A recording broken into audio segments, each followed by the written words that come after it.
অত্যন্ত খুশির একটা সংবাদ বাংলা ভাষী মুসলমানদের সাথে আজকে শেয়ার করব। আমাদের উম্মুল মাদারিস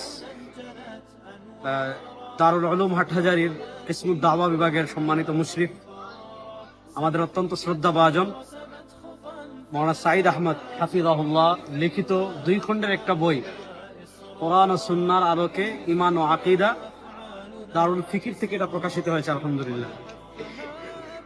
এই যে বই দুটি আমাদের জন্য খুবই গুরুত্বপূর্ণ। বিশেষ করে প্রথম খণ্ডে ঈমান, কুফর, তাকফীর, নওয়াকিদুল ঈমান, মুনকিরিনে হাদিস, আরো যে মতবাদ রয়েছে সেগুলো নিয়ে বিস্তারিত আলোচনা রয়েছে। দ্বিতীয় খণ্ডে আল্লাহর আসমা সিফাত, এগুলোর সাথে আহলুস সুন্নাহ ওয়াল জামাতের আকীদার যে মৌলিক পার্থক্যগুলো রয়েছে সেগুলো নিয়ে বিস্তারিত আলোচনা আছে। আমি বাংলাদেশের তালিবুল ইলম ভাইদেরকে বলবো, এই দারুল ফিকির থেকে এই যে 2 খণ্ডে বই প্রকাশিত হয়েছে, এই দুটি খণ্ড আমরা সংগ্রহ করব। আমাদের যাদের ব্যক্তিগত পাঠাগার রয়েছে বা এলাকার পাঠাগার রয়েছে, মসজিদ ভিত্তিক পাঠাগার রয়েছে, আমরা পাঠাগারের জন্য এই 2টি বই সংগ্রহ করব। আল্লাহ রাব্বুল আলামিন এই 2টি বই থেকে আমাদেরকে পরিপূর্ণভাবে ইস্তেফাদা লাভ করার তৌফিক দান করুন। আসসালামু আলাইকুম ওয়া রাহমাতুল্লাহি ওয়া বারাকাতুহু।